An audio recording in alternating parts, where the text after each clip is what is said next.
On Saturday, Taiwan will elect a new president. Are over, results are out. Javier Milei have been celebrating his victory in the presidential election. Nayib Bukele has claimed victory in the presidential election. The Bitcoin system is so perfect that I think it's going to be the future. Korea has a new president after former conservative prosecutor Yoon Suk-yeol. The future of crypto and the future of Bitcoin will be made in the USA, not driven overseas. I will support the right to self-custody to the nation's 50 million crypto holders. I say this. Tahun 2024 adalah tahun election. Paling nggak ada 64 negara yang melakukan pemilu bersamaan di tahun 2024. Dan yang paling menarik dan selalu menyita perhatian adalah pemilu Amerika. Ya, karena Amerika adalah negara yang dolarnya dipakai sebagai global reserve currency sekarang.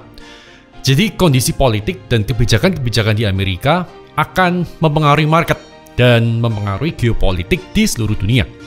Nah, yang paling menarik, tahun ini dijuluki sebagai Bitcoin Election karena Bitcoin dijadikan narasi utama untuk memenangkan pemilu. Nah, capres dari Korea Selatan pakai narasi Bitcoin, menang pemilu. Capres dari Argentina pakai narasi Bitcoin dan menang pemilu. El Salvador pakai narasi Bitcoin, bahkan buat Bitcoin jadi legal tender dan menang telak di pemilu. Sebenarnya apa hubungan antara Bitcoin dan election? Di mana dampak market Bitcoin karena pemilu di Amerika? Nah, kita akan bahas di video ini.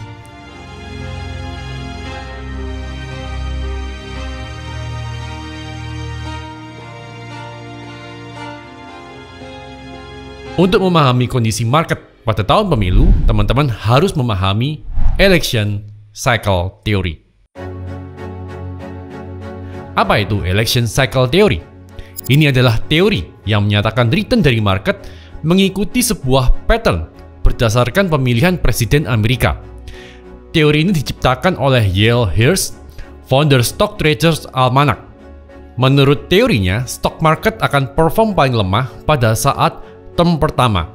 Nah, kita ngomongin ini tentang stock market ya. Kemudian mulai recovery pada term kedua dan mencapai puncak pada term ketiga, sebelum akhirnya melemah di term yang keempat atau pada tahun terakhirnya.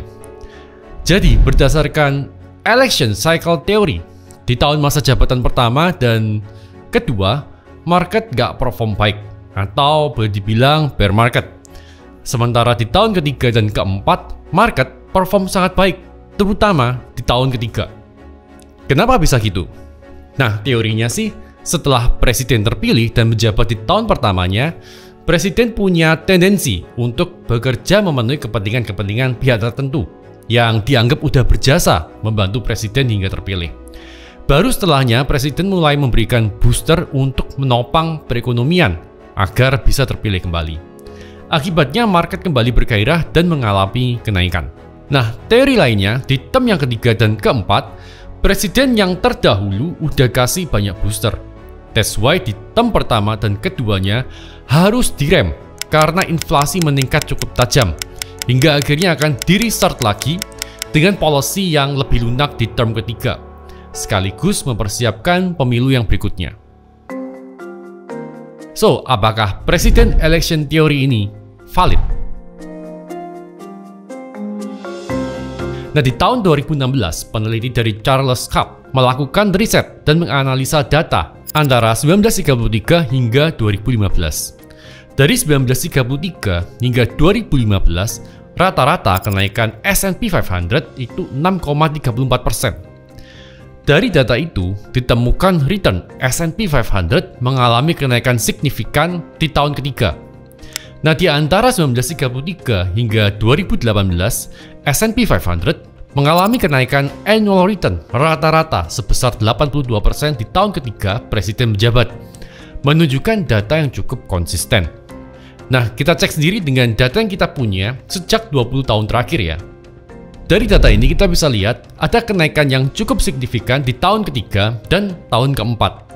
So far, data ini boleh dibilang ya lumayan cukup valid meski nggak 100%. Ya karena nggak ada cycle yang berdiri sendiri. Ada data point yang harus dimasukkan ke variabel juga. Misalnya event-event Black Swan seperti 9/11, subprime mortgage, dan pandemi. Atau misalnya di pemerintahan George Bush yang pertama, ada 9/11, juga perang di Afghanistan. Di pemerintahannya yang kedua, ada subprime mortgage, krisis ekonomi besar yang pada saat itu juga melahirkan Bitcoin. Nah, ada beberapa hal yang perlu dicatat dalam presidential election cycle theory. Yang pertama, perang, resesi, dan bear market cenderung terjadi di 2 tahun pertama pemerintahan, sementara bull market cenderung terjadi di 2 tahun yang terakhir. Yang kedua, market perform lebih baik di tahun pemilu ketika presiden yang saat ini juga mencalonkan diri. Yang ketiga, market akan bull antara Agustus dan Oktober pada tahun pemilihan presiden. Yang keempat, market cenderung lebih kuat bila partai incumbent memenangkan pemilu. Yang kelima, cycle ini nggak bisa memprediksikan Black Swan dan harus dikonfirmasi dengan cycle lain seperti Global Liquidity Cycle atau kebijakan Fed misalnya. Nah, dari data ini juga didapat 6 outcome yang valid mengikuti President Cycle Theory dari 8 pemilihan presiden sejak era Clinton di tahun 1995. Nah, kita lihat dulu di masa pemerintahan Biden. Di tahun pertama, market perform cukup kuat dengan kenaikan 39,44%. Dan ada stimulus di tahun 2020 untuk melawan pandemi COVID-19. Total 900 miliar US dollar disuntik ke market. Di 2022, market kembali ke bear market karena Fed mulai program tapering. Di tahun ketiganya, market kembali pump 21,9%. Ini kalau kita ngomongin tentang S&P 500. Nah, di masa pemerintahan Biden ini juga lah M1 supply meningkat tajam. Singkatnya, ada lebih banyak uang yang dicetak dalam 100 tahun terakhir, hanya dalam waktu setahun aja.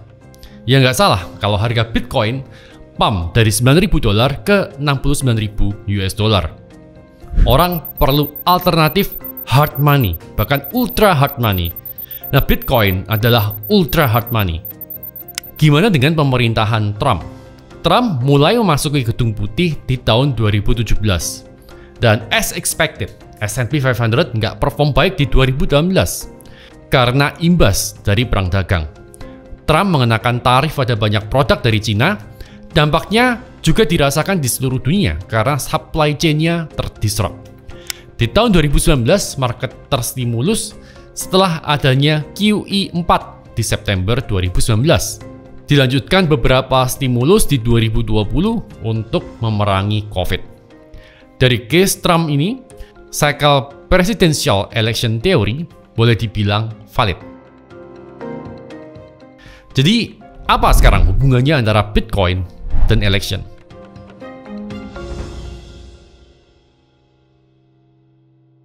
Nah, ini adalah harga Bitcoin pada saat pemilu. Sayangnya memang nggak banyak data point yang bisa kita track dari korelasi antara Bitcoin dan pemilu karena Bitcoin baru ada sejak 2009. Tapi dengan adanya adopsi institusi melalui ETF, saya rasa performa Bitcoin bisa lebih berkolerasi dengan S&P 500 dalam jangka pendek. Nah, Grayscale mengadakan sebuah survei mengenai election di 2024 yang diambil dari 30 April hingga 2 Mei di 2024, yaitu tentang persepsi kripto di landscape politik. Dari survei ini ditemukan bahwa 1 dari 3 pemilih Amerika lebih tertarik dengan investasi Bitcoin dan kripto setelah Bitcoin Spot ETF approval. Dari hasil survei juga ditemukan 1 dari 4 pemilih menilai inflasi sebagai masalah utama di Amerika saat ini. Dan 47% pemilih akan memasukkan kripto sebagai portfolio investasi mereka. Pemilih juga percaya kalau kripto akan menciptakan pekerjaan baru, meningkatkan transparansi dan akses ke sistem finansial. Nah, 2 dari 5 orang melihat kripto atau blockchain sebagai masa depan finance.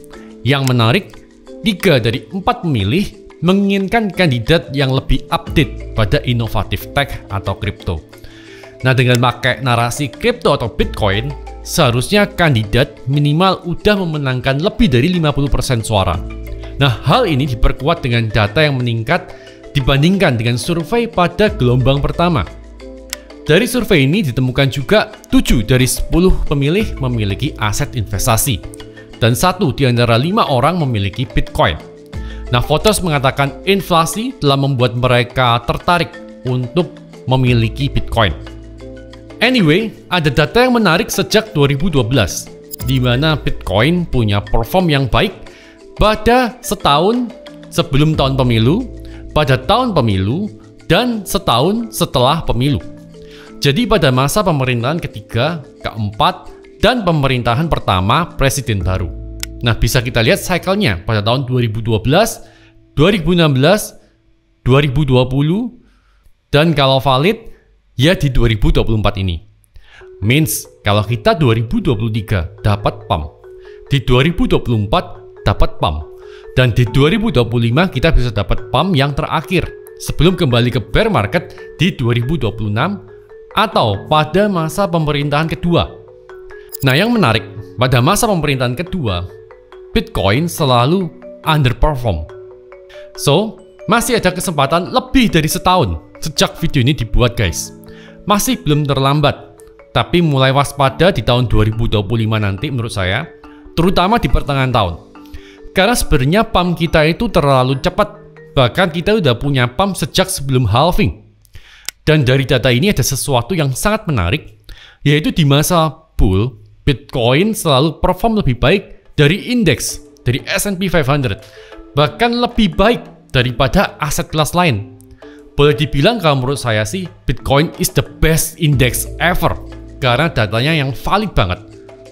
Kalau nggak paling atas, ya paling bontot. Udah semudah itu. Nggak pernah Bitcoin ada di tengah-tengah. Sementara kalau pilihannya kita aset kelas lain, itu kan tebak-tebakan. Misal nih, S&P 500 kan lebih random.